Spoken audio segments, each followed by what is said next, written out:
And we are live. Welcome back to the channel, ladies and gentlemen. I got a little bit of a banger for y'all today. Today's going to be a bit of an interesting one. Okay, it's going to be a little bit of an interesting one. So we got Piers Morgan here.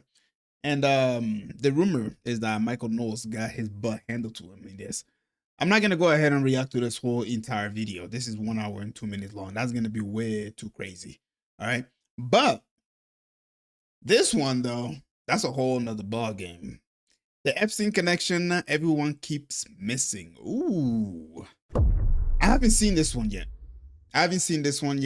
And to be quite honest, I'm excited to watch this video because I love her videos. All right. In case you guys don't know who she is, here you go. Let me just zoom in a little bit. There you go. So that way you can read that for yourself if you want to go ahead and watch the entirety of the video for yourself. With that being said, ladies and gentlemen, before we get to the juicy stuff, we're going to start with, this right here and see exactly what's going on. But one thing, I clicked the wrong button and I'm trying to figure out what that number there at the top is for. But I guess we'll find out, right? Unless that's the speed. Not sure. Just to be sure, let's make sure it's on a normal speed. Okay. So, all right, let's go. Let's get it. Let's listen, and then I'll just go ahead and give my commentary on it. Proudly and aggressively talking about meddling in all sorts of foreign affairs. Like I said, that was the speed, but for some reason it looks normal here. Let me see if I can. Is there a contradiction or hypocrisy or even a betrayal of voters going on here? You know. First of all, Venezuela is in our own backyard. There you go. It's been the policy of the United States. Sorry about that. I didn't I can control the speed like that. That was my first time ever doing something along that line. But let's Donald Trump, and now they're waking up yard and stop meddling in foreign affairs. And now they're waking up almost on a daily basis to seeing Donald Trump proudly and aggressively talking about meddling in all sorts of foreign affairs. Is there a contradiction or hypocrisy or even a betrayal of voters going on here? Not at all. First of all, Venezuela is in our own backyard, and it's been the policy of the United States in 1803 to manage the Western Hemisphere. So that, that's a cornerstone of American foreign policy. I think it is charming that Dave is defining America first in the way that he prefers, and I think there are plenty of people who wish to do that. But Dave, though... Oh, my bad, guys. I just remembered. The first video I actually wanted to go over was this right here. I apologize for that. Let me take this back and then we'll do that. But this is something that nobody's talking about. All right. This is big news. After this has been posted, this was literally 2 days ago, right? After this has been posted, I've been on X. On my X feed, I don't have that much followers, nor am I following a lot of people, but usually if something is trending on X, obviously it doesn't matter whether you're following a lot of people or not, it will be trending and it will come across your feed one way or another. And one thing that is being brushed under the table right now that not a lot of people are talking about is the fact that Vladimir Putin has not threatened Europe, saying that he may attack within 2 to 3 years with a nuclear bomb if the war in Ukraine persists. I mean, everybody's talking about Trump taking over Greenland. Everybody's talking about Venezuela. Everybody's talking about, Iran. And yet nobody seems to be talking about the fact that Putin has just threatened Europe with a nuclear bomb. But let's go ahead and listen to what Tucker Carlson has to say. I'm not going to listen to this whole thing. It's only going to be, about 3-minute video, 3 minutes and 30 seconds in. Yeah, I have to kind of look at my notes here because, got to make sure everything is right. So yeah, let's go ahead and listen to this. And, I don't want to get anybody scared, but I just want to try to keep you guys informed of what's going on out there. And yeah, let's get it. 45 years. Advised Boris Yeltsin, 30 years ago, more than 30 years ago.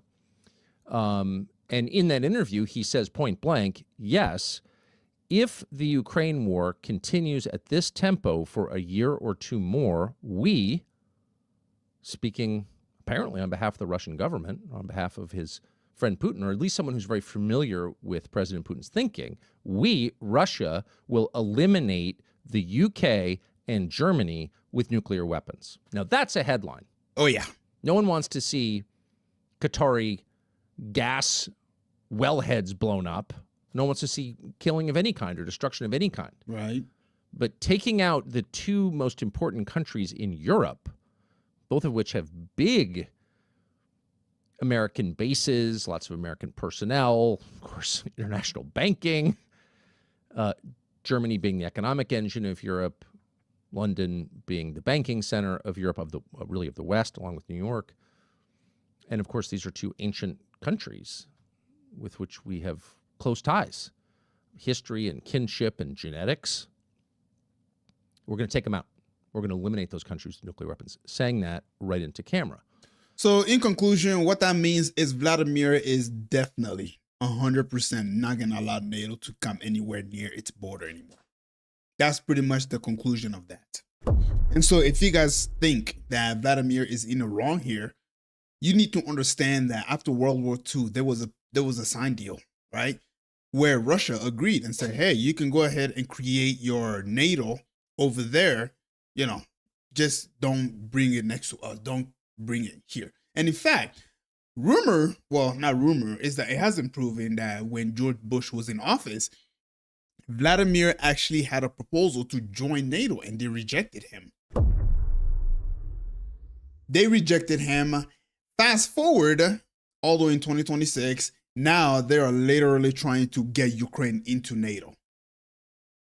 Is the door still open to bring Vladimir Putin into NATO? I think that door has been shut a long time ago. At this point, they don't want to bring Vladimir Putin in. And my guess to that is the idea that, well, America still needs a boogeyman out there. It needs somebody for you to be afraid of. A superpower, something that they can use as a motivation to continuously keep usurping the wealth of the American people. And of course, China and Russia seem to be the main front, right? After what's going on in Iran right now, when that's over, God knows what other country they're going to start attacking next. I mean, Greenland is now on the chopping block, but maybe that might just be rumors. But the point is, this right here is making weapon manufacturing companies extremely wealthy. It's the fact that we are continuously dropping bombs, and the Ukrainian war is a major celebration among the weapon manufacturer, because again, we know from the get-go Ukrainians are not going to win this war. I mean, look at the size. I mean, I don't want to say size, but still, let's look at the size of Russia compared to Ukraine. That's like America fighting Mexico. And you're really going to put your money on Mexico? Jeez. And on top of that, Ukraine don't have any nuclear bomb. All its weapon is coming from America. So that's a pretty big story. Have you read that story? Has anyone mentioned that to you? That the most famous public intellectual in Russia, a close friend of Vladimir Putin's, exactly the same age, the two were born a month apart, have known each other a long time, is saying in public that Russia plans to use nuclear weapons against Western Europe. Russia. Let me just go ahead and give you guys a picture here. So that's him. I hope you can see it. I'm not going to click on it because I'm not going to watch this whole thing. So just to give you a bit of a face of who he's talking about is this guy right here. But if you do want to go ahead and watch the whole entire thing right here, that's where you want to go and find it. Is going to blow up the UK and Germany if things don't get resolved soon. You probably haven't heard that. It hasn't actually been on the front page of the New York Times. I don't think the Times of London has mentioned it. No one seems to be paying any attention at all to the biggest story of our lifetimes, potentially. And that's very odd. And it's not just one guy who's friends with Putin who's saying this. If you watch carefully, or not even carefully, with one eye open at what Russia's been doing recently, things are changing. So Russia has publicly rewritten its nuclear strategy to include use of nuclear weapons against countries that are acting as proxies for nuclear armed powers. Now, this is kind of classic Russian bureaucratic talk, but it means... Ooh, now this is... I mean, I don't think people really understand how important this is, because America has been involved in proxy wars for God knows how long. And it's insane. The fact that now they have updated their nuclear rules to involve the fact that if it's a proxy war, that's what. Oh man! Again, I'm surprised this is not on front page news. I'm surprised X is not bombarded with the fact that this is what's going on in the world today. perhaps because the whole entire Iranian war and the freeing of the Iranian people is taking over everything. And yet nobody seems to be talking about the fact that this is what's happening. Means that under Russian law, Russia is permitted to, by its own rules, blow up Germany. Even though Germany does not have nuclear weapons, the UK supposedly does. Oof. I wonder whose hands they're in. But Germany does not have nuclear weapons, and Russia has just said, no, you're fair game for a nuclear strike. And not a defensive nuclear strike, like you launched at us, we're going to launch against you. No. You keep poking us in the face, and we're going to eliminate you. You said that publicly. And then last week, a week ago, I think a week ago today, Russia sent hypersonic missiles into Kiev, into Kiev, Ukraine. Now, the hypersonic missiles killed probably 4 people. This was not an attack designed to destroy important infrastructure or to cause massive civilian casualties. This was an attack designed as a message, and the Russians just said this point blank. This was an attack designed to say, whoa, you've pushed us too far. We feel like our core interests, our existential interests are threatened. And if you don't back off, the next hypersonic missile we send, against which no country has any meaningful defense, you can't stop a hypersonic missile. No one has even claimed that you can. The next one will have a nuclear warhead on it, and it's coming at you, Europe. So let's just think this through for a sec. Why would Russia, which is supposedly in this bitter war against Ukraine, being backstopped by NATO and the U.S., et cetera, but they're fighting Ukraine over territory. Right. Why would Russia be threatening Europe? Yeah, like I said, ladies and gentlemen, go ahead and watch the whole entire thing. I just wanted to go ahead and let you guys know that this is what's going on in the world today. We are far closer to nuclear war than ever now. And the Ukrainian war has been going on. It's been going on for a lot longer, but obviously when 2019, 2020 came around, that's when it really started to be all over mainstream media. And now Vladimir Putin is obviously getting desperate. Why is he not threatening all Europe? You're going to have to watch the whole entire thing. Again, it's long, all right? And this guy right here kind of breaks it down. And like Tucker Carlson just said from the beginning, this guy has been making a lot of geopolitical prediction that has actually happened, all right? And yeah, so if you want to go ahead and watch the whole thing, here it is right here. Let's get to the juicy part, which is really, this is what I wanted to go ahead and talk about. And also the Epstein, we'll get to that one after this right here. This is the same thing. The same rules apply here. We're not going to react this whole entire thing, but you know, this one is also very, very fascinating.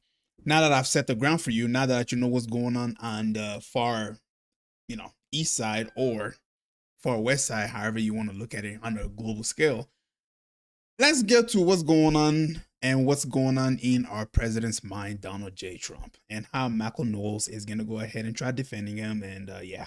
Donald Trump proudly and aggressively talking about meddling in all sorts of foreign affairs. Is there a contradiction or hypocrisy or even a betrayal of voters going on here? Not at all. First of all, Venezuela is in our own backyard, and it's been the policy of the United States in 1803 to manage the Western Hemisphere. So that, that's a cornerstone of American foreign policy. I think it is charming that Dave is defining America first in the way that he prefers, and I think there are plenty of people who wish to do that. But Dave, though a very popular podcaster, never won a presidential election, and Trump has been clear on what he means by America first, the political movement that he built, that people voted for in his coalition since the beginning. President Trump campaigned the first time around on destroying ISIS, so obviously that does not mean that America's only going to look inward. President Trump has carried out attacks, military operations that were extremely successful in Iran, in Syria, in Afghanistan, obviously in Venezuela. In what sense is it successful? Because the last time I checked, a lot of these countries are still destabilized and it's still chaos. And some of these places are still being run by the Taliban. So when he says that it has been a successful strike, what that kind of tells me is the fact that they are trying, somebody is perhaps trying to change up rules and try to make the lives of those people better. And that doesn't really correlate with what,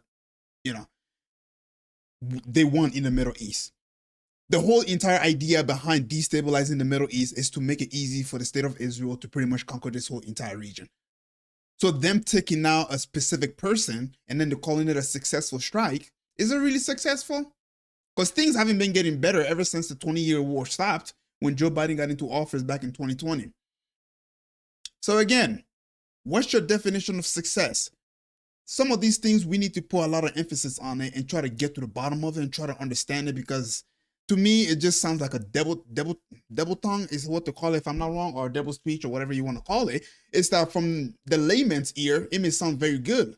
Because when he says it was a success, we make it seem like, oh, there was another terrorist group that was getting ready to rise up and we went ahead and took it down, when in reality it's like, no. Perhaps this was somebody who was trying to have a whole nother change and perhaps try to get rid of the terrorist group that was actually put in place by whether the US government or Mossad. Somebody's trying to remove them, and now they went ahead and took this person down because they want these evil guys in power to continuously divide, keep those people divided, and keep the country in a way that is still going to be beneficial for the state of Israel. Been talking about taking Greenland and even invading America's evil top hat, Canada, though I think he's mostly joking about that one, since the beginning. So that's what that means. And what it comes down to is that America is a global empire. We just are. People can be upset about that, but unless your geopolitics comes strictly from Reddit, if your geopolitics actually comes from history, you recognize that we've been an empire since the Louisiana Purchase, okay? And we've been a muscular global empire since the Second World War. So President Trump's vision, I think, actually rejects two extremes. It rejects a conservative isolationism, and it rejects a liberal internationalism, and it posits a conservative imperialism that says that we are going to recognize our role in the world, but we are going to pursue that role in limited ways with America's interest at heart. So there's been no regime change in Venezuela. We're talking about regime change in Venezuela. The regime is still in place. What we did was depose the leader. We left the vice president in place, and we said, act in a way that is appropriate in accordance with the law and our interests, or we're going to kill you.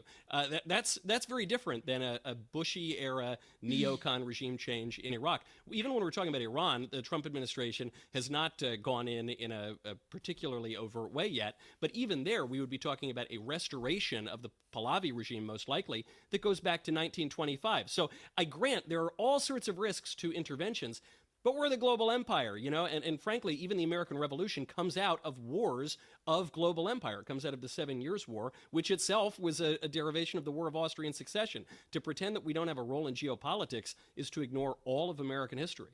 Okay. So yeah, my thought on that is, yes, we are the global empire, but that doesn't mean that we do not have responsibility. That doesn't mean that we can now use our power however we want.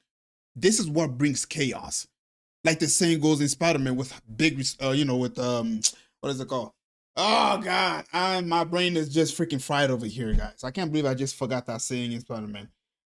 With great power comes great responsibility. And that is a fact. Yes, America is put in a position in which it is the global superpower. And look what it has done to that. Look what it has done. The world doesn't trust the American dollars anymore because it is using its dollar as a form of a weapon to sanction other countries who do not obey its law. Going into Venezuela and taking down taking down Maduro went against the law. Now he is talking about taking Greenland. Some people are saying that he's joking, but let's be honest. Is he though? Because if it was a joke, I wouldn't see it in mainstream media. Nobody will be really talking about it. But it seems like he's dead set on that. So the fact that Trump is on this path right now, trying to just abuse the shit out of the fact that America is a superpower, is a very, very dangerous path. Because for one, the world is obviously, the trust in America is dead. Let's be quite honest. Everybody's turning to the east. People are going to China and Russia, and they're trying to do business with these people, especially Africa. Maduro was actually doing business with China when it comes to the oil.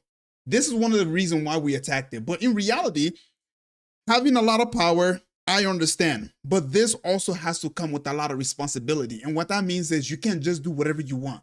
You have to sign deals. You have to sit down, talk diplomatically. Isn't that what we stand on? It's the fact that, America is the bastion of morals and the bastion of, how everybody should be. And so we need to represent that. And the best way to do that is, rather than going into somebody's country or city or whatever to just remove their leader without the approval of Congress, this is a very, very dangerous president that that is being said, because what if other countries look at this and be like, if they can do it, why can't we do it? You know what I mean? And so it opens a floodgate of hell. And it's like, holy crap, it's a domino effect that doesn't end up good, especially into this day and age when we have nuclear bomb. God, only time will tell. And just a video that I just got on reacting to, of where Vladimir Putin is talking about sending nuclear bomb into Europe. Carl Kalinske, I could see you grimacing through a lot of what Michael was saying there. You said Trump says the US will run Venezuela and he threatens Colombia and Mexico. Arrest this psychotic motherfucker. Before I get you to expand on that thesis, I mean, the point I was making to Dave, if I want to elaborate on where I sit with this, because I've had a bit of time to look at this play out, is you look at Maduro. Everyone thought, my God, this is going to be World War III. Actually, Maduro is going to end up in a New York courtroom, and he's been got rid of. Everyone seems to agree that's a good thing for not just the Venezuelan people, but the world. No American troops died in what was an incredibly efficient surgical military strike to get him out of there. And if you have a more compliant leader of Venezuela, albeit part of the same regime, that can probably only be a good thing. If you look at the argument about Greenland, for example, I've been struck by some of the people that I didn't expect to think this was a good idea. It was a British general last week talking about this, saying that from a strategic security point of view, it would make perfect sense for America to have Greenland. And is there a deal to be done? He didn't think invading it was the right thing, and nor do I. But is there a deal to be done with 60,000 people who live in Greenland that could actually improve the security of the United States and the West against the obvious threat from China and Russia and so on? And I can go through the others. Iran, getting rid of the Ayatollah and the mullahs is unquestionably a good thing for the world. It's how you do these things and whether you plan and prepare properly for what follows next that I think are the debatable points. And history says that's normally, unfortunately, been very badly done. But this is what I meant when I said to Dave that I understand the argument. I may not agree with all of it, but I do understand the logic to what Trump is doing here. Do you? No, because we don't have a right to act like this around the world. We're supposed to be a nation among nations, not a nation above nations. And they used to at least lie to us in the past and say that this is good for the world and we're spreading freedom and democracy. Now they don't even bother to lie. Now it's naked, rank, disgusting imperialism where they say, we're going to take the oil. And the point is that we're going to take the oil. We're going to take the minerals. We're going to take the precious metals. We're doing this for our corporations. We're doing it for the Epstein class, the billionaires. And this, to piggyback on what Dave Smith said, is frankly not what many of the MAGA voters thought they were signing up for. They thought America... Or it depends on how massive the army that they're going to go up against. It depends on how massive it is and how powerful it is. For example, when it comes to Iran, supposedly the rumors that we were trying to free the Iranian from the from Khamenei. But when it came to Venezuela, yeah, we just going straight for the oil, man. Ain't no sugarcoating this, man. We're going straight for the oil, and they ain't gonna do shit about it.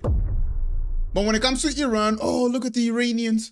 Oh, after the removal of the Shah, the Iran just went to shithole, and we need to go ahead and free these people.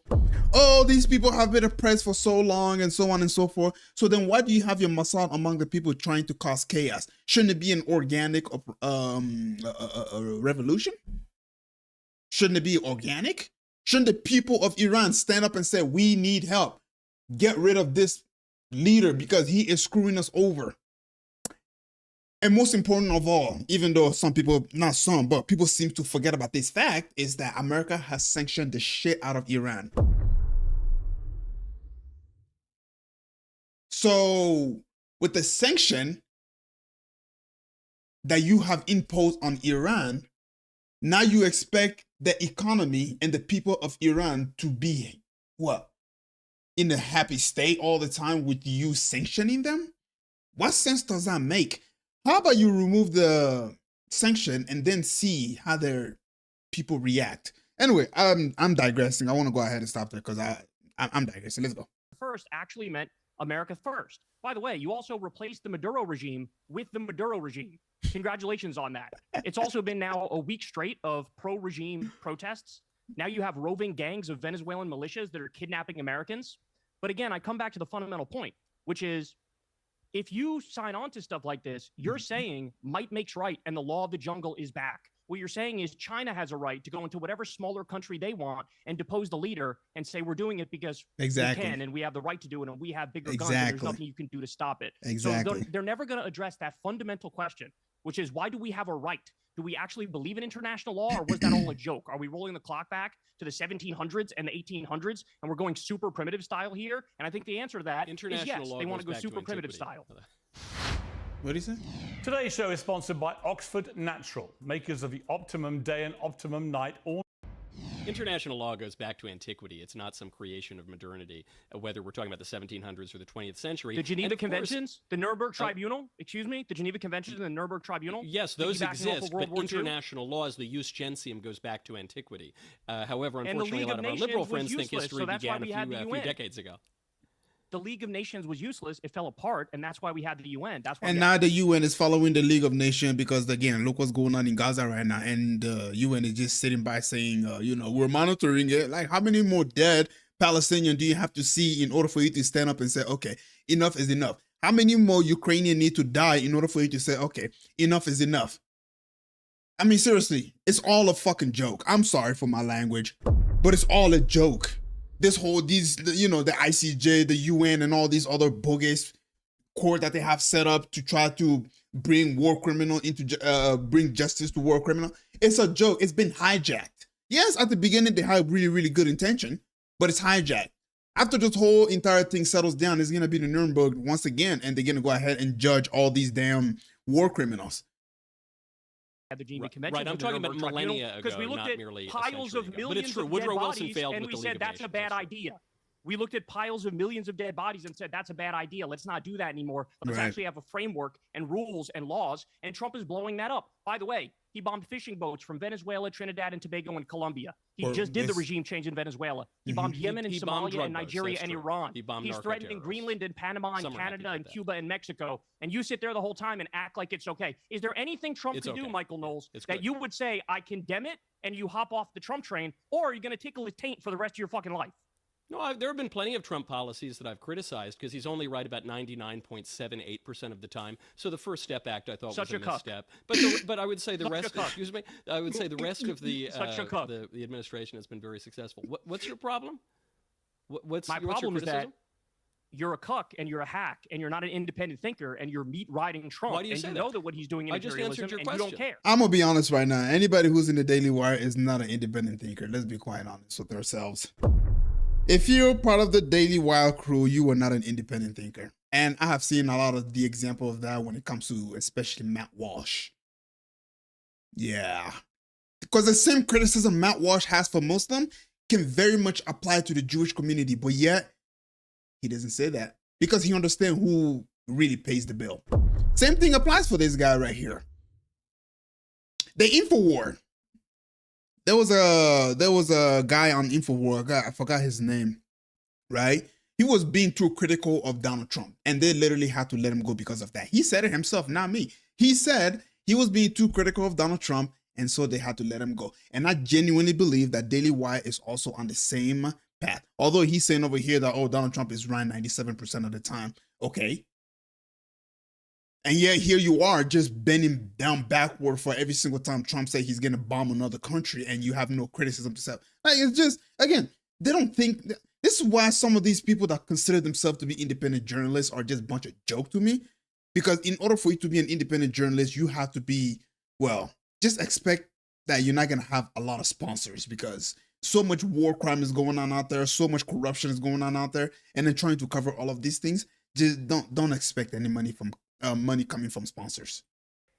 I just answered your question. I corrected Congratulations. You rented your brain to a war criminal, pedophile, rapist. I hope you're happy. A war criminal, pedophile, rapist? You brought up a point. You brought up international law, and you made a very false point, a dumb point, which is that international law began only a few hundred years ago.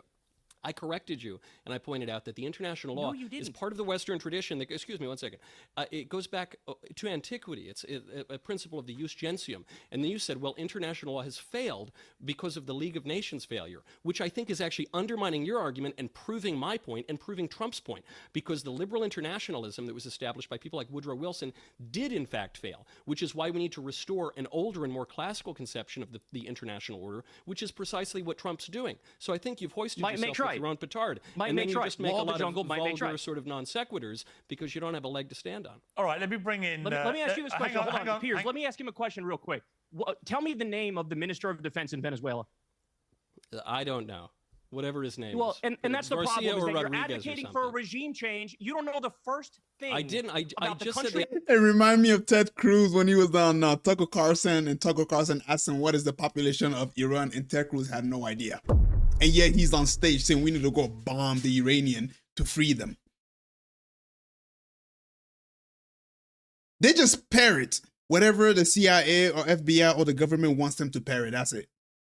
And this goes back to my point. Some of these so-called independent journalists, they don't really have the mind of their own. They pretend that they care about you. But in reality, they really don't. They just care about that dollar that comes into the pocket. I see a lot of corruption that's out there. And you parroting what the government wants you to parrot, to be quite honest, it tells me a lot. It tells me you don't give a shit about human life. You only care about the money.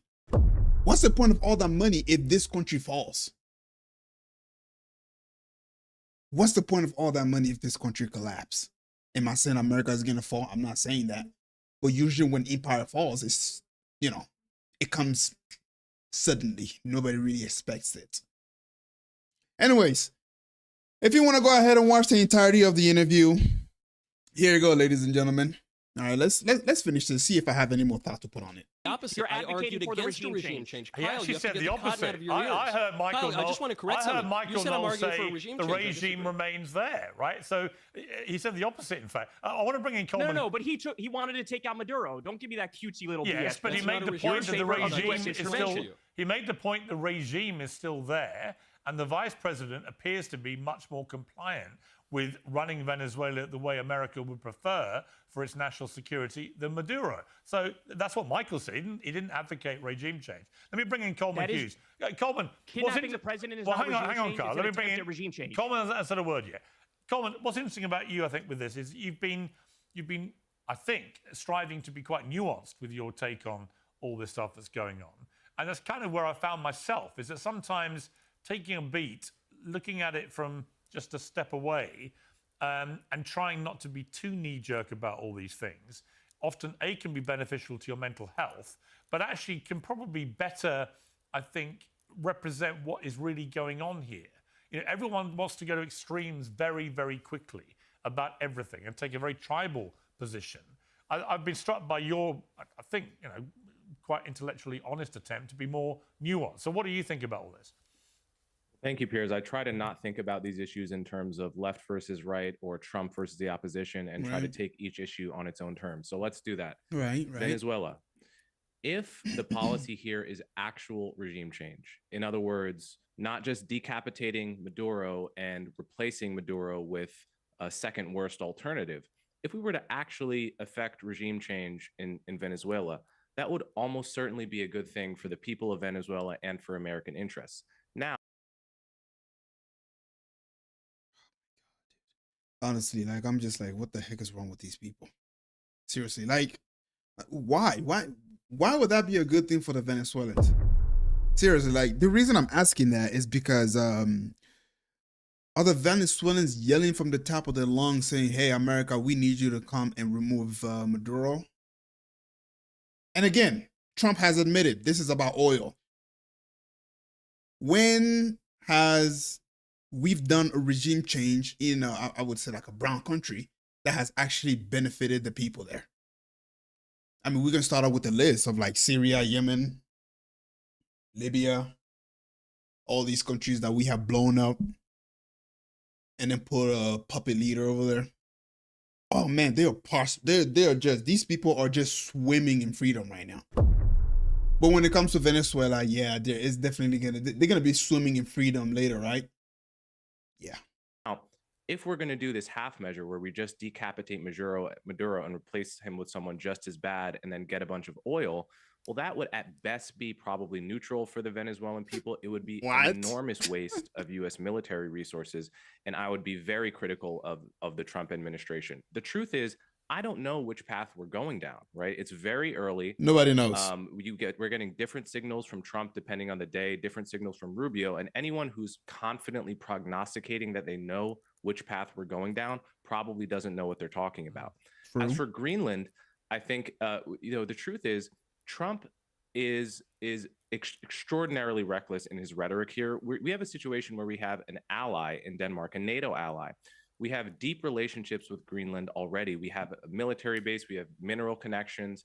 And so the idea of taking Greenland by force against the will of the people who live there is absolutely ridiculous. Now, that said, if we were to purchase it, I think that'd be a good thing. It'd have to happen with their consent. They would have to want it. Right. And I would welcome them as an American, but we absolutely cannot take it by force. Right. See, that to me. Oh, man. Oh, we are screwed. The reason I said that, because you got to see, this is the thing, right? It's these people's voice that gets amplified in the mainstream media to make it seem like everything is just nice and dandy and it's just going to be a walk in the park just like that. You think that the Venezuelans are just going to sit by and be like, okay, you can come and take the crude oil that we have and just, do whatever you want with it? Really? Because that's what happened in Afghanistan and Iran. I mean, not Iran, I'm sorry. Iraq for the past 20 years. Over 1 million innocent people died. Oh, it was because of WMD. When in reality, it was really about oil. So in order for you to see what's going to happen in Venezuela, you don't have to go really far back in history. Just, go back 6 years ago when the war stopped. And then from 6 years, go all the way down into 2000 and what? 2002 is when we invaded. Or, I think it was like a year after 7/11 when we invaded. So yeah, just learn from, Middle East and you will know exactly what's going to happen to Venezuela. And I'm sure they have seen it. And I'm sure they're like, no, we're not going to just put our arms down and just let you come in and fight. Yeah. Anyways, if you want to watch the whole entire thing for yourself, ladies and gentlemen, it is right here. I really just wanted to react to Michael Knowles and this guy going at it because that was the most juicy part of all. And now we get to our favorite topic of all. This is what I'm going to end it off with. Now, this one is going to be different. This one, I'm going to react to the whole thing. I know I'm guilty because, the other past videos, I haven't been really reacting to the whole thing because these ones are over 1 hour. This one is only 30 minutes. So this is by Olivia Swing. The Epstein connection everyone keep missing. Ooh. All right. Now, the whole Epstein situation kind of died down a little bit. And I want to go ahead and be the one to, lit the fire back up. You know what I mean? Because we can't let these people get away with it. I'm sorry. If Donald Trump if there's no video, because people are claiming that Donald Trump hasn't slept with any minors. I have no proof in saying that he actually did. Cool. Let's give benefit of a doubt and say he hasn't really done that. But the fact that he is protecting these people tells me something ain't right here. I'm sorry. Nah, that's a line that you just can't, you can't protect these people. They have to go. You know what I mean? They got to go. But obviously Trump ain't gonna do that. What do they have on them? I don't know. Let's go ahead and watch this video, react to it, and yeah.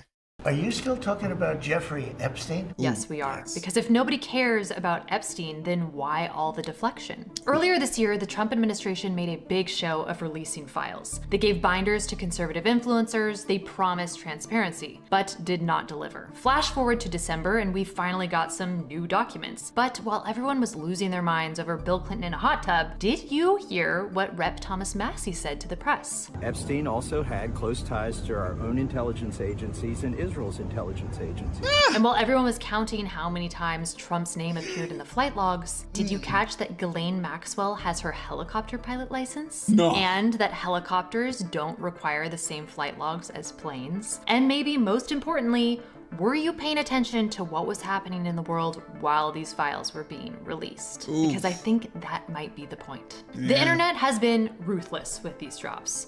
People are treating unverified tips like smoking guns. And the real story, the intelligence connections, the blackmail operation, the system that protected Epstein for decades, is getting buried under 2 million pages of documents, which is exactly what they want. So I did something a little different. I stepped back. I researched the actual facts. I separated what we know from what we're being told to believe, because I think this entire story was engineered deception from the start.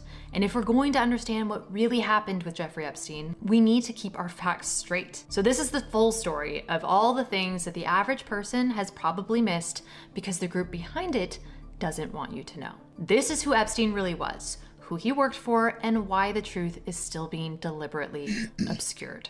So I want to start with a quick breakdown of who Jeffrey Epstein actually was, because once you know his backstory, the official narrative starts to unravel. If you ask Google, you'll get the sanitized version, right? Teacher turned financier, mysterious billionaire, convicted SO. But what? See, first of all, sorry for pausing it for sorry. That's a prime example that he was actually a Mossad agent. Yeah, because there's rumors. Well, it's not really rumors; it's a fact now, because people have done tests. Every single time something has, and information has something to do with the state of Israel, tends to either lie to you, ChatGPT, or any other software that is being owned by the Zionists. It will lie to you, or it will give you like a washed down version of it. Version of it.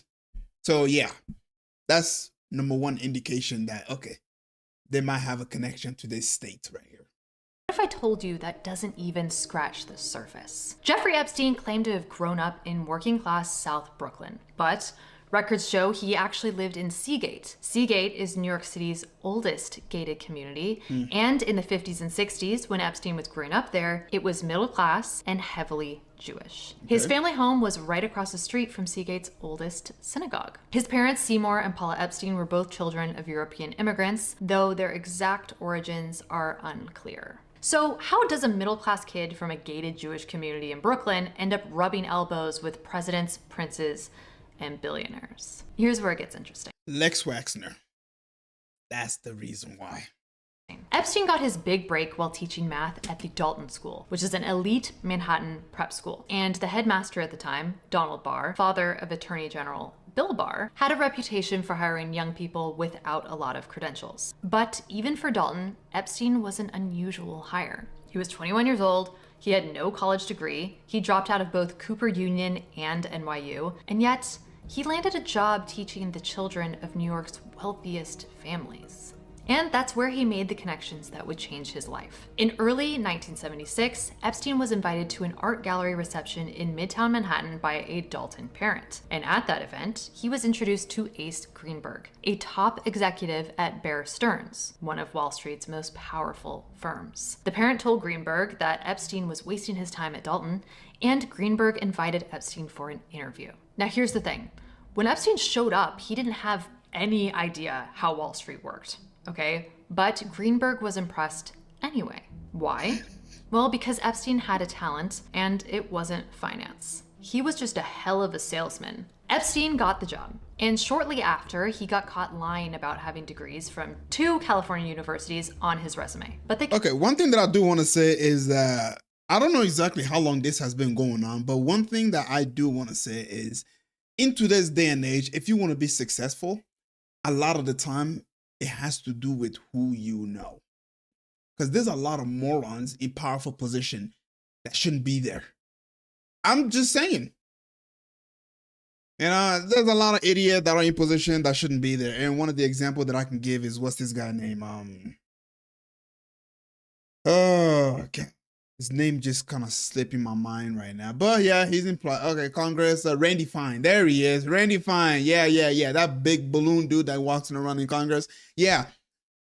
The reason I'm using him as an example is because people in positions like that, they pretend to care. They pretend to give a damn about people and their emotion. And, they feel so bad for dropping bombs on innocent people. Randy Fine is a whole different story. This dude is literally out there on X just gleeing about the fact that there are children being bombed in Gaza.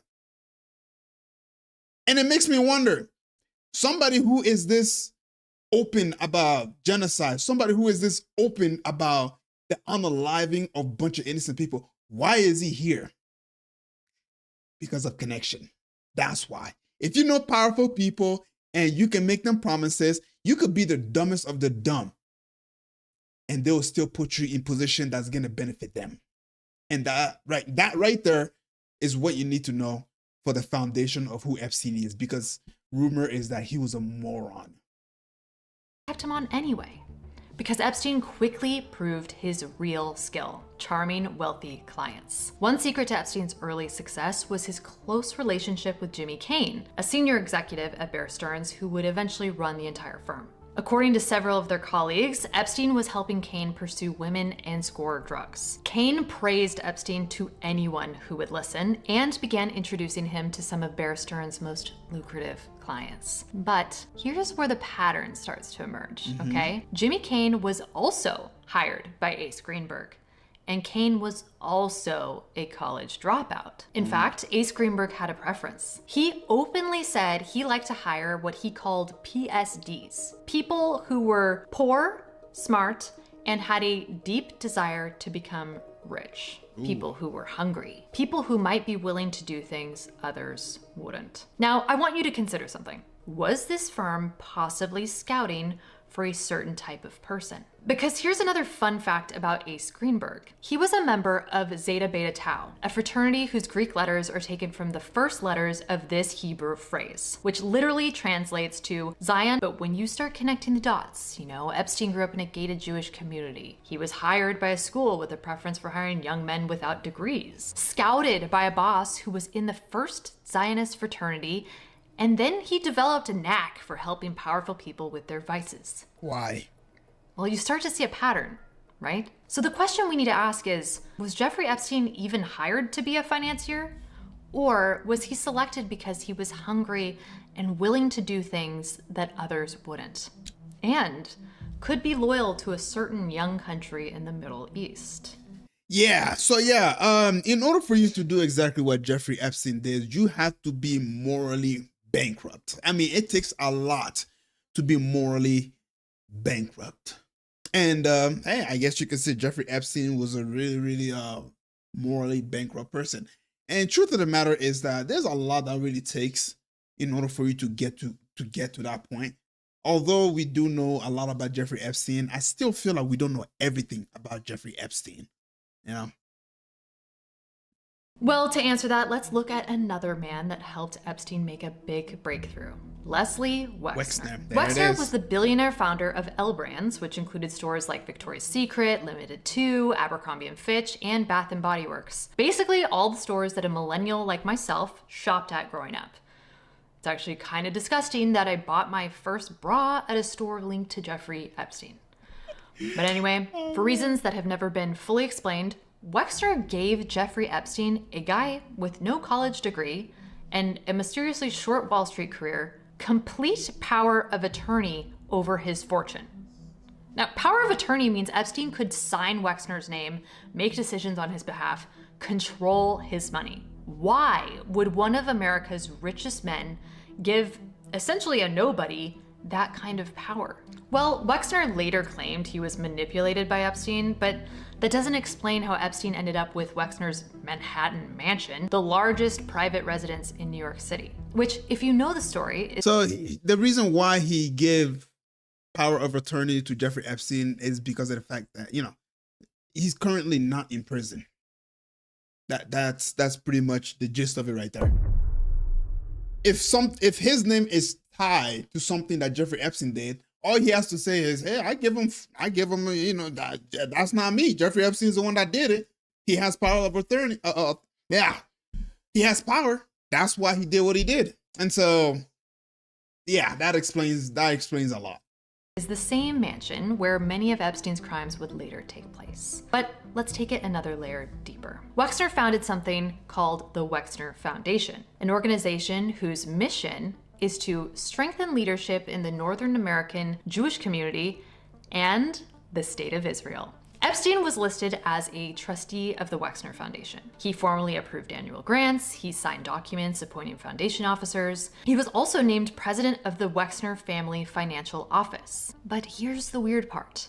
According to a later review, Epstein was absent from the organizational life of the foundation. He never had an office there. Foundation leaders said they never saw him present at the foundation offices. So let me get this straight. Epstein was a trustee with signing power over grants to strengthen Israeli leadership. He was president of Wexner's financial office, but he was never actually there. He was a ghost with power. Yeah. Just think about what that means. So Epstein went from teaching high school math to managing billions for one of the world's wealthiest men, a man with deep ties to Israeli leadership development. And once he had Wexner's backing and billions at his disposal, doors started opening everywhere. Yep. And what did he do with those open doors? Well, he started building a network. And I'm not talking about normal networking. I'm talking about presidents, prime ministers, Nobel Prize winners, billionaires, and Hollywood stars. So let's just do a quick roll call of some of the most notable. Bill Clinton flew on Epstein's private jet, nicknamed Lolita Express, at least 26 times, according to flight logs. Donald Trump was photographed with Epstein throughout. Damn, Baba. You was doing that much freaky stuff with, Jeffrey Epstein? That's crazy, my guy. You were the president of the United States of America, my guy. You were the president of the United States. And yet, 26 times? Throughout the 90s and early 2000s. Prince Andrew, the British royal, Bill Gates met with Epstein. Prince Andrew is a known PDF file. I heard the whole family knew about it. Yeah, so it's not a surprise. Multiple times. After Epstein's 2008 conviction, mind you, Gates later said he regretted the relationship. I bet he did. Scientists like MIT's Marvin Minsky and even Stephen Hawking visited Epstein's island. Celebrities like Kevin Spacey, Chris Tucker, Naomi Campbell were photographed on his plane or at his parties. CEOs, hedge fund managers, academics, Epstein had access to everyone. Now, here's what you need to understand. This wasn't just a guy who liked to party with famous people. No. This was a guy who collected powerful people. He had something on everyone. Photos, flight logs, witnesses, and the question we need to ask is why? Why would a financier with no Ivy League degree have this kind of access? Why would world leaders, Nobel laureates, and billionaires fly to his private island? What was Epstein really doing? And who was he doing it for? Because there's Okay, connection. That's number one. Number two is kink. Misery love company. Remember that saying?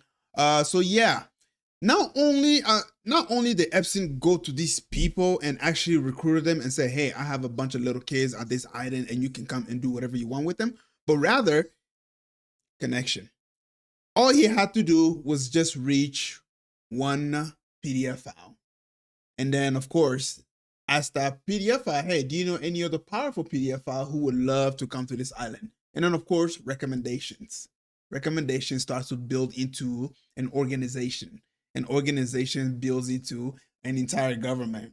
An entire government builds into what? Sending billions of dollars into Israel to go bomb innocent people. Now you start to see the whole entire connection, right? I made that off of the top of my mind. That's not exactly how it works, but you get the idea, though. Evidence that Jeffrey Epstein wasn't just a predator with powerful friends. And if you're just now realizing how deep this goes, hit subscribe and like this video because we're about to go even deeper. Ooh, I'm ready for it. Deep breath, because this is where things get even more complicated. And I want to be very clear, this is in no way the entire story of Epstein's possible intelligence connections. But I am going to show you that based on the information publicly available, it is highly likely that Jeffrey Epstein was not only an intelligence asset for Israel, but possibly part of a wider global intelligence network. Allegedly, of course. Let's start with the most documented connection, Israel. Remember Ghislaine Maxwell, Epstein's right-hand woman and accomplice? Her father was Robert Maxwell, and Robert Maxwell wasn't just a British media mogul. Robert Maxwell had alleged ties to Israeli intelligence, specifically Mossad. In FYI, little tiny fact about Robert Maxwell. So there was a guy that was named Mordecai Vanunu who went ahead and actually took pictures of Israel's secret nuclear that's been going on. And, Robert Maxwell obviously posed himself as a journalist and somebody who has control over spreading information. And of course, Vanunu went to him to tell the world about what's going on in the state of Israel. Surprise, surprise, Mordecai Vanunu got caught. Yeah. So, yes, he got caught. He got extradited back into the state of Israel. And I think he's still alive today. I'm not sure. I'll have to go look it up. But yeah, they locked him up for a long time. I don't know the exact year. I don't want to give years right now, but they locked him up for a very, very long time. Another prime example that Robert Maxwell was obviously working for Israel. And of course, he had a special ceremony, when he died, they had like a special event in Israel for him. Robert Maxwell. 1991, he brought a libel action against American author Seymour M. Hersh for suggesting in his book, The Samson Option, that Maxwell had ties to Mossad, had helped arrange the sale of Israeli arms to Iran, and had helped Israeli agents kidnap an Israeli nuclear technician. A few weeks later, Maxwell died under mysterious circumstances. Yep, in his boat. Falling off his yacht into the Atlantic Ocean. And then something remarkable Mysterious. happened. He was given what many have described as a hero's funeral in Jerusalem. He was buried on the Mount of Olives, one of the most sacred sites in Judaism. Israeli Prime Minister Yitzhak Shamir attended, President Chaim Herzog attended, and at least 6 serving and former heads of Israeli intelligence also attended. This wasn't the funeral of a businessman, right? This seems like the funeral of someone who had served the state of Israel. Right. Despite living in Oxford, England, Right. Israel claimed him as their own. Robert Maxwell's connections didn't stop with Israel.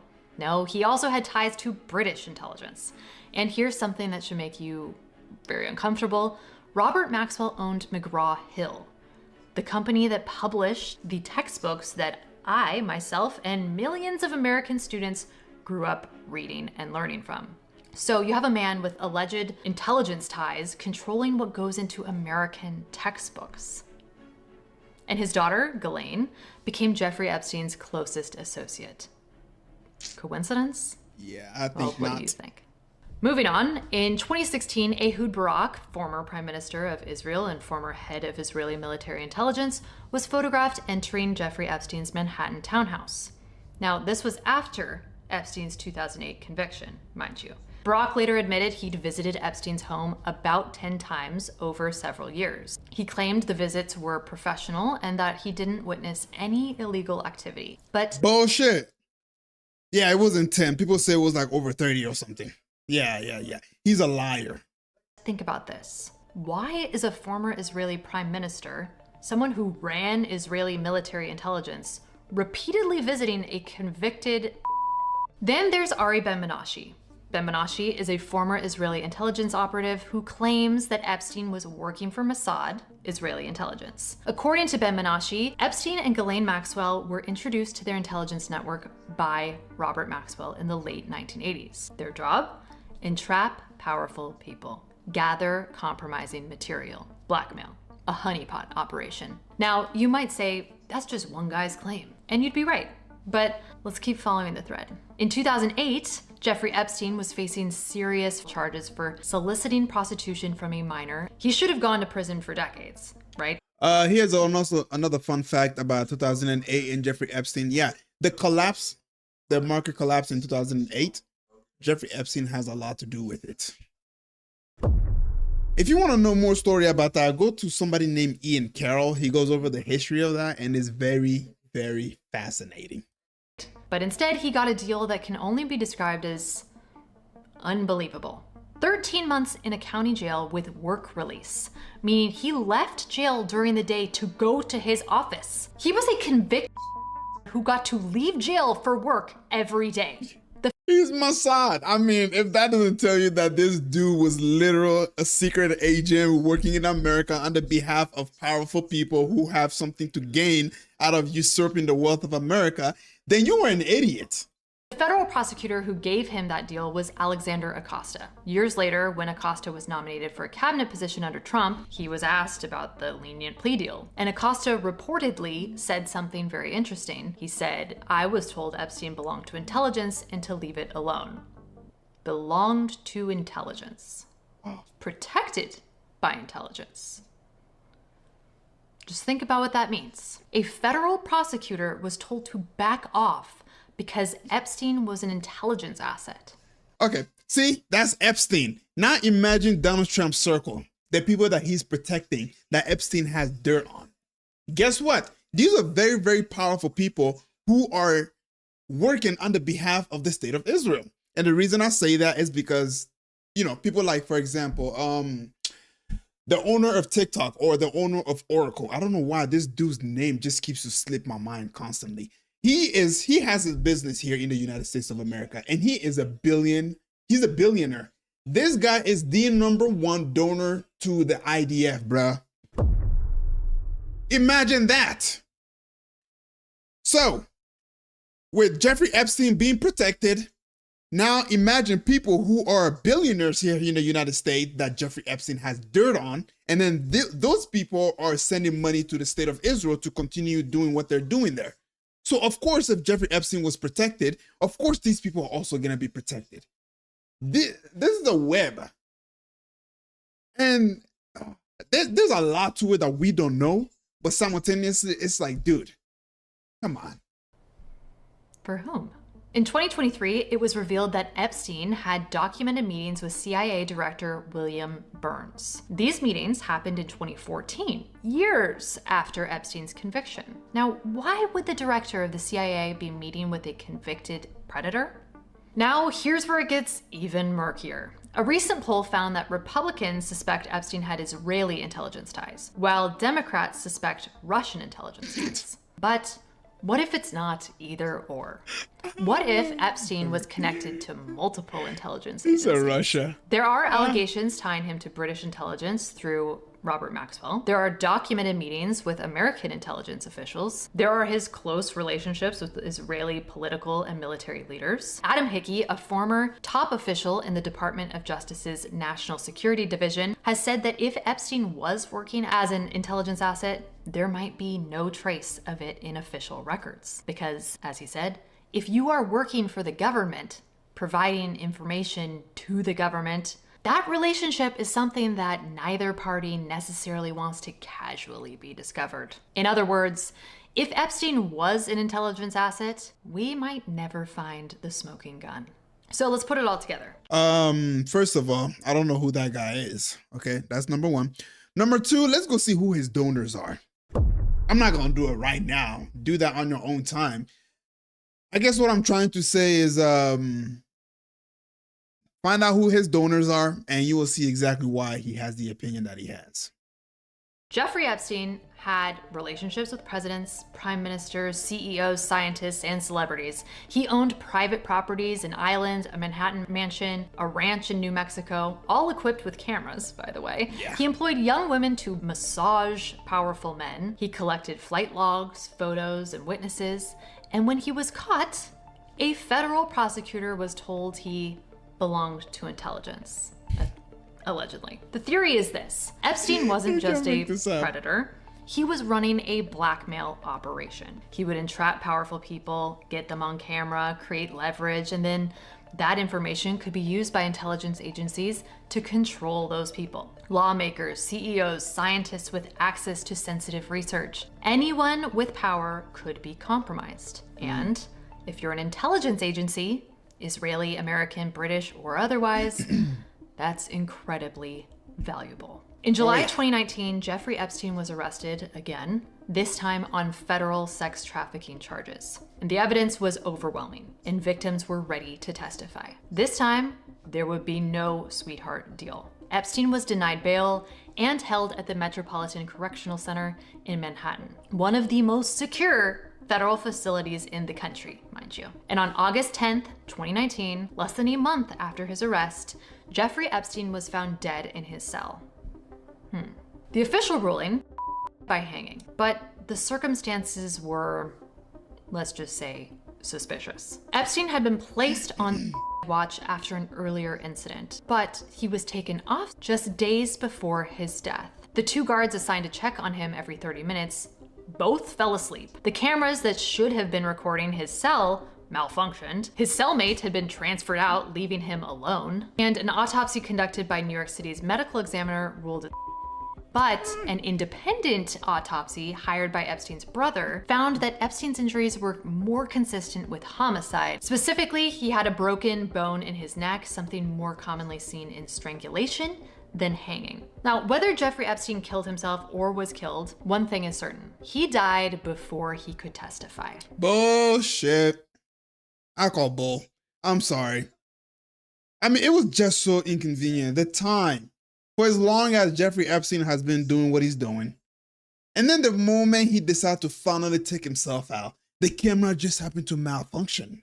Ooh. And then on top of that, the picture of the guy that they took when he was being, wheeled out of the prison because he unalived himself, they did comparison. Nose don't match. Ear pattern do not match. It's so stupid. Somebody who has been protected by the government for so long, and now he got caught, he knows for a fact, like if you get protected by the government and you get caught, the government is gonna just make you vanish. And what I mean by that, it's just gonna give you a passport to a whole different country or something, and change your name and your identity and everything, and just boom, just like that, nobody knows, and then they're just gonna say that you unalived yourself. Especially Jeffrey Epstein, somebody who is working with Mossad. Somebody who's been protected for so long, he gets caught with all these blackmail, and then you telling me he's just gonna unalive himself with the amount of power that he had? Oh, this is so. Whoever buys into this is so. I'm sorry, you're dumb. You're dumb. Before he could name names, before anyone could be held fully accountable. And here's something interesting. Epstein's death mirrors another mysterious death. Remember Robert Maxwell, Ghislaine's father, the man with alleged Mossad connections? Robert Maxwell died under mysterious circumstances as well, falling off his yacht into the Atlantic Ocean. Some say it was an accident. Others believe he was murdered by intelligence agencies he'd been working for. Or against. Why? 2 men, both allegedly connected to intelligence operations, both with damaging information on powerful people, both dead under mysterious circumstances. Coincidence? So, what? Or maybe they started to have a change of heart, but it was too late. Does Charlie Kirk ring a bell? I'm not saying he was a secret agent. No. What I'm saying is, if you're working with these people, they do not want you to waver, at all. They want you to be 100%. I work for you, and that's it. You tell me to jump, and I'm going to ask how high. If you start asking, why should I jump? That's when they say, okay, we need to get rid of him and bring somebody who's going to ask us how high. Was Jeffrey Epstein working for Israeli intelligence? The circumstantial evidence is hard to ignore, right? Robert Maxwell's Mossad ties and state funeral in Israel, Ghislaine Maxwell's role as Epstein's partner, Ehud Barak's repeated visits, Ari Ben Menashe's claims, the Wexner Foundation mission to strengthen Israeli leadership, Acosta being told Epstein belonged to intelligence. But was it just Israel? Or was Epstein part of something bigger? A network that involved multiple countries' intelligence agencies, all using him to gather compromise on the world's most powerful people. Now, I don't have all the answers, obviously, but I do know this. The official story that Epstein was just a rich weirdo with powerful friends doesn't add up. It doesn't. There are too many connections, too many protected relationships, too many unanswered questions. And the people who might have those answers, well, Jeffrey Epstein is dead. Robert Maxwell is dead. And the files that were supposed to give us the truth, well, let's talk about what we actually got. So the man who allegedly ran a blackmail operation for intelligence agencies is gone. But before he died, there were documents, court filings, depositions, flight logs, evidence. And for years, we were told we would get the truth. In November 2025, Congress passed the Epstein Files Transparency Act with near unanimous support, 427 to 1 in the House, and unanimous support in the Senate. Trump signed it into law on November 19th, giving the Justice Department 30 days to release everything.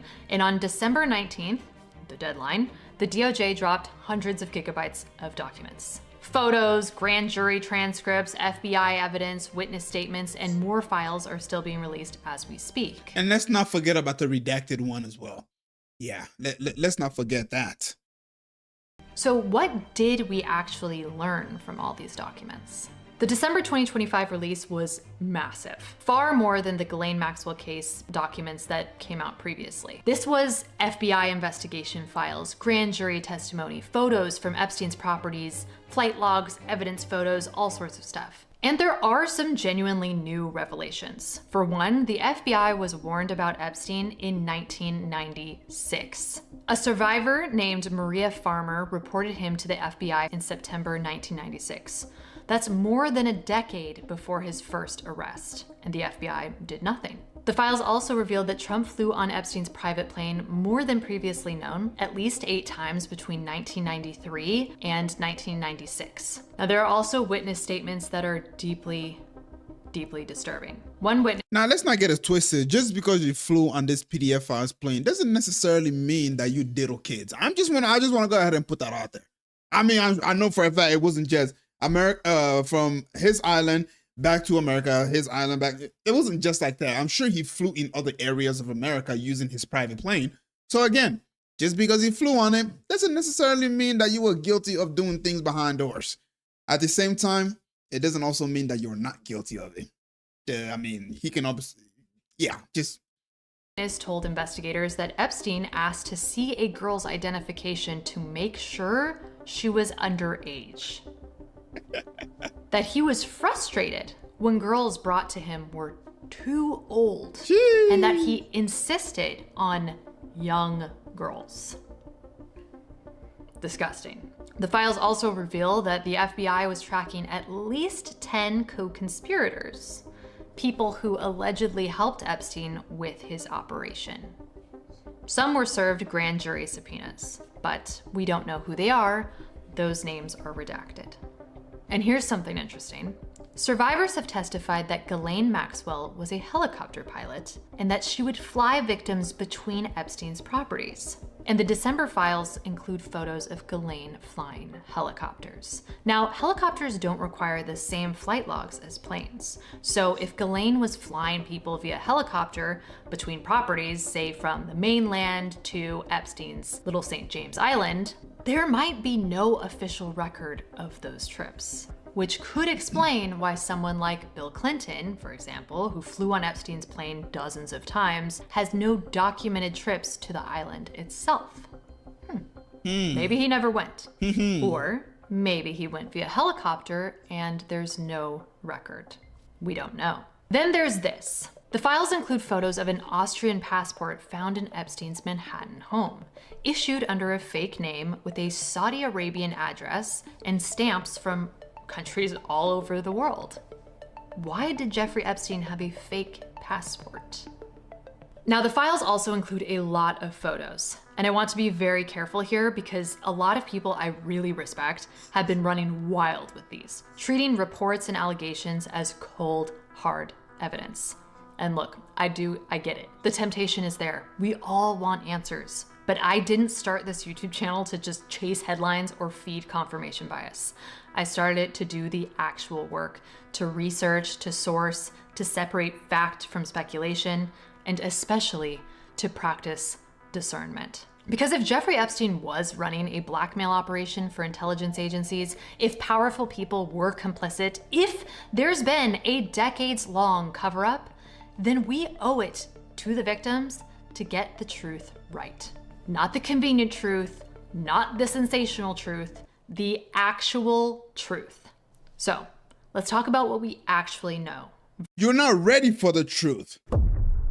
Americans are not ready for the truth. Let's be quite honest with ourselves. I mean, you got people like Nick Fuentes now literally saying that it really wasn't PDF file. And I'm just like, yeah. Even Megyn Kelly, she was also doing the same thing. Why? Because Americans are not ready for the truth. They're just not. There's so much corruption out there. Look, that's what look what Dan Bongino. He literally left the FBI because he saw that this is too much. We cannot fix this right here. It's like he's saying we need to burn this whole shit down and start all over. Not that I'm saying we should. I'm not calling for no violence. But what I am saying is there are so many networks and so much corruption that goes so far deep that it's like, okay, if you want to fix this, you just have to tear everything down and start from scratch again. That's why I say Americans are not ready for the truth. Because once the truth drops, guess what? There goes your way of life. Get ready to fight. Because these people are not going to go down without a fight. They have too much power. They have nuclear bombs, especially the state of Israel, because the only people who are keeping that country in line right now, okay, is the United States of America. So yeah, we ain't ready for the truth. But goddamn, we do want to know the truth. Versus what people are claiming. There are photos of Bill Clinton, like so many photos of Bill Clinton. Clinton in a hot tub with a redacted person who the DOJ confirmed is a victim. Clinton on Epstein's plane, Clinton at events with Epstein. There are also photos of Donald Trump, Trump at parties with Epstein and Maxwell, photos of Trump with many redacted women. Now, here's the thing. Being in a photo doesn't mean you committed a crime. True. It doesn't even necessarily mean you knew what was happening. True. And if Jeffrey Epstein was an intelligence agent collecting compromat, he knew that his reputation alone would be enough to smear someone. So, getting photos with people was one of the easiest ways to gain leverage, even if they couldn't be persuaded to actually commit crimes. Right, and with the whole Michael Jackson, I'm glad she brought up, the should have picture Michael Jackson. Yeah. They were saying that Michael Jackson was diddling kids, and they did a full investigation, and they came up with zero evidence that he was actually diddling kids. With that being said, like I said from the beginning, just because you got into Epstein's plane, it doesn't necessarily mean that you are guilty of doing that crime. Okay? Just because you took picture with them doesn't necessarily mean that you did do the crime. Someone. And so getting photos with people was one of the... And there he is. He's here, but yet they were able to find zero evidence that he did anything to a kid. If he was who they claimed that he is, I mean, let's be honest, there should have been a lot of picture with, diddling kid at this dude's private island. Easiest ways to gain leverage, even if they couldn't be persuaded to actually commit crimes. Some of these photos are from the 90s before Epstein's crimes were widely known. Some are from events with dozens of people. Context matters. And we need to be honest about that. Not because it's comfortable, but because if we treat every piece of evidence the same way, we lose credibility. And credibility is the only thing we have. And then there are allegations that are much darker. One FBI tip released in the files alleges that Trump was present when a 13-year-old girl's newborn baby was murdered and dumped in Lake Michigan in 1984. The tip was submitted in August 2020, right before the presidential election, by an unnamed woman who claims she was sex trafficked by her uncle and Jeffrey Epstein when she was 13. Now, I need to be very clear about something. This is an FBI tip, not an investigation finding, not corroborated testimony. It's an allegation submitted through an online form on the FBI's website. You could literally go to the FBI website right now and submit a tip saying anything about anyone anonymously. And that's not to say that tips are meaningless. Sometimes they lead to real investigations. But a tip existing doesn't mean it's been verified. It doesn't mean it has been investigated.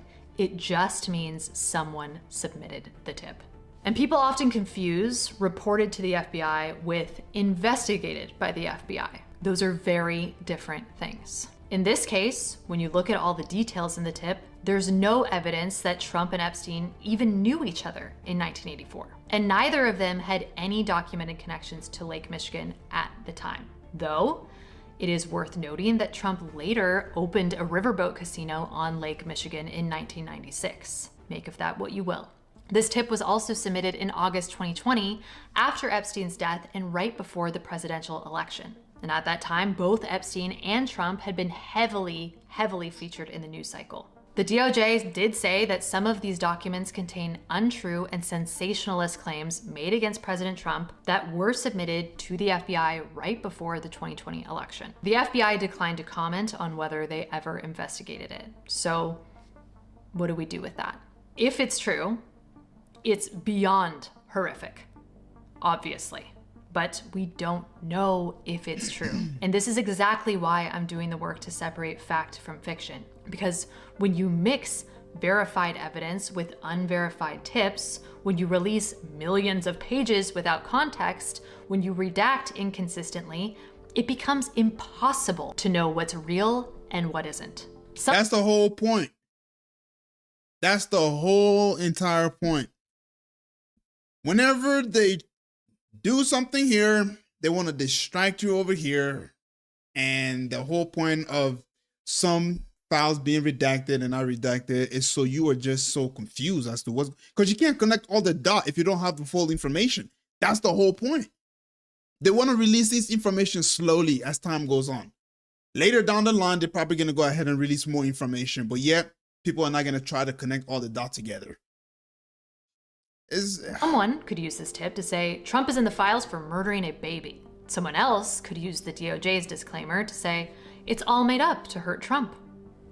And the truth is, we probably will never know because there's no indication the FBI ever investigated this claim. Right. No follow-up, no corroboration, just a tip in a database. And that's the problem with how these files were released. Right. What we have are pieces, fragments, allegations, and a lot of redactions. Like a lot of redactions. Hundreds of pages are completely blacked out. One grand jury document is 119 pages, and every single page is redacted. 3 consecutive documents totaling 255 pages, completely blacked out. And here's what's wild. The redactions are inconsistent. The same information will be redacted in one document, but visible in another. Names of FBI agents and prosecutors are redacted, even though they weren't supposed to be. But in some cases, the redactions were done so poorly that people online were able to unredact them and recover the information underneath. Which raises the question, what are they hiding? Because the law says you can't redact something just because it would be embarrassing to a public figure. You can only redact to protect victims or active investigations. So, why are so many pages completely blank? And then on Christmas Eve, the Justice Department dropped another announcement. Yay. They found over 1 million additional documents potentially related to the Epstein case. 1 million. But here's what really got me, okay? The DOJ later admitted that everything they've released so far, all those hundreds of gigabytes, is less than 1% of the files they have. Less than 1%. They're still reviewing more than 2 million documents. Okay, look, I haven't gone through all of these documents myself. There are hundreds of thousands of pages and they're still being released. Here's my question. Here's not even a question. Here's what I will say, okay? Whether these information are redacted or not, guess what? Yes, the public will not see this information, but the people who are responsible for bringing justice, they see this information. So who gives a shit if we can't see it? The point of the DOJ is to bring these criminals to justice. That's the whole point. What, they need consent from us to lock up Jeffrey Epstein? I mean, seriously, let's be quite honest. With the little information that we have access to, I can guarantee you right now, the whole entire United States has come to a unanimous agreement that Jeffrey Epstein needs to be locked up. That's what the information that we have. Now imagine the information they have. They have enough proof and evidence to say, yes, we need to go ahead and just like pull a bullet between this guy's head because this is too disgusting. This is wrong. And on top of that, they need to go into Congress and get rid of all these people who have done heinous things to little girls. So again, here's my question. Why do we as a public need to see the entire unredacted information to come to a conclusion that, okay, Jeffrey Epstein needs to be locked up? That's not our job. Yes, our job is to see this information and be like, oh, okay, now we see why you're going to lock this guy up. But yet they haven't done anything. They haven't cracked down on anybody. Naming one person that was in Epstein's circle that is locked up right now. But from what I have seen, here's what I can tell you. There are no smoking guns. There are new details, there are disturbing allegations, and there are suspicious connections. But there's no hard proof of a world leader committing a crime. There's no document that says Epstein was working for Mossad and here's his handler. There's no client list with names and services rendered. And unfortunately, I don't think we're ever going to get that.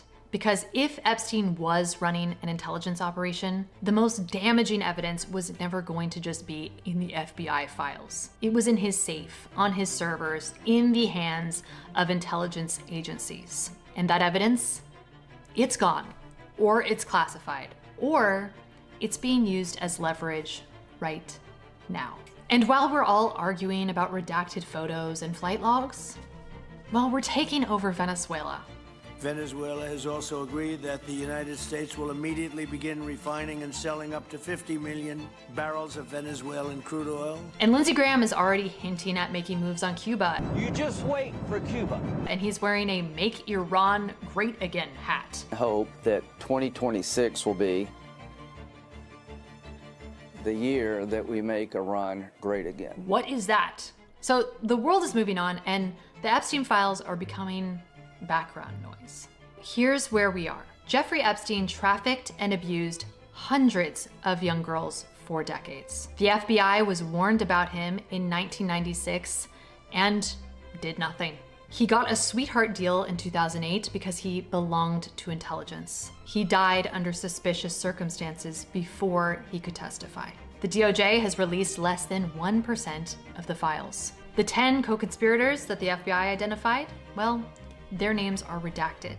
The powerful people who participated are still walking free. And the intelligence agencies that may have used Epstein's operation, they're not even part of the conversation. But here's what I keep coming back to. The victims, the girls who were trafficked, the women who came forward, the survivors who have been fighting for justice for decades. They don't get to move on. They don't get to just say, this is too exhausting and tune out. So neither can we. This isn't just about Jeffrey Epstein.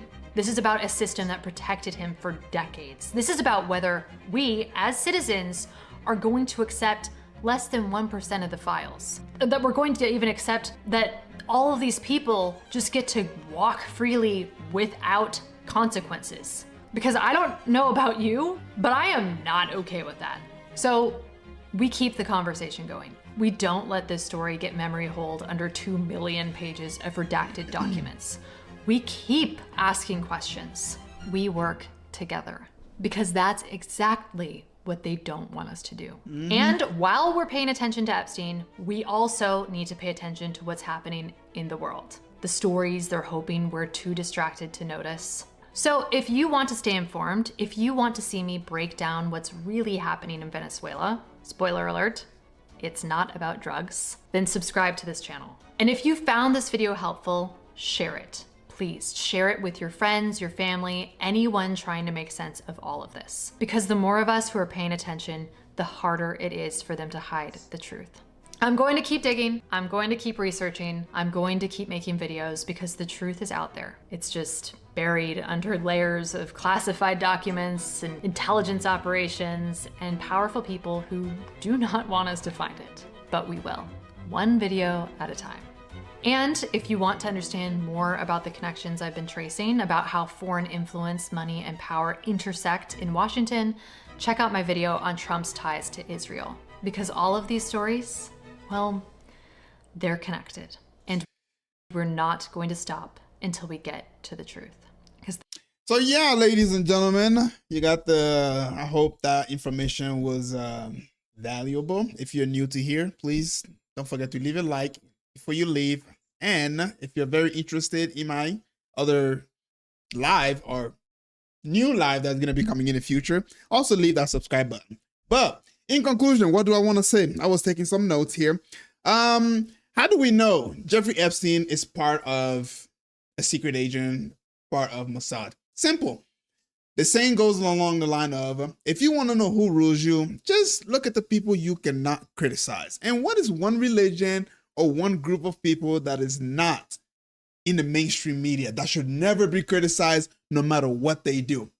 That's right, our greatest ally in the Middle East. I mean, if you go down the list, if you start with JFK, if you go to the USSR Liberty, if you go to 7-Eleven, if you go to all these major events that took place in America that they are tied to, it tells you everything you need to know, really. All right? And then this whole entire idea that, let me move on to the next one because I'm almost done with my live. This whole entire idea of, oh, we care about the Iranian, that's bullshit. Okay, Lindsey Graham is one of those guys that's clearly bought. Okay, I don't know what kind of dirt they got on these people, but I can probably tell you he's most likely in the Epstein file, allegedly. Again, I'm not saying that he is 100% until it's been proven, but even if he's not, Jeffrey Epstein is not the only guy who has been doing these blackmail going on. It's still going on. There are people alive today who are still continuously doing this because they need as much leverage as they possibly can, especially for the upcoming new generation who are trying to make their way into the office. They want to start building relationship. They want to start having blackmail so that way they can put these people in position of those who are leaving. That's a whole entire game that's going on here, ladies and gentlemen. So with that being said, if you just made it to the page, the live is almost over, but the video that I reacted to was from Olivia, and this is the whole thing right here. But if you want to go ahead and listen to my whole opinion about it, just go back. I also reacted to other videos, but if you want to watch the whole thing, it'll be very, very fascinating. With that being said, ladies and gentlemen, if you made it this far, please don't forget to leave a like and subscribe. All right. And yeah, I'm most likely going to do another live tomorrow. We'll see how it goes. With that being said, I will catch you guys up in the next video. All right. Catch y'all later.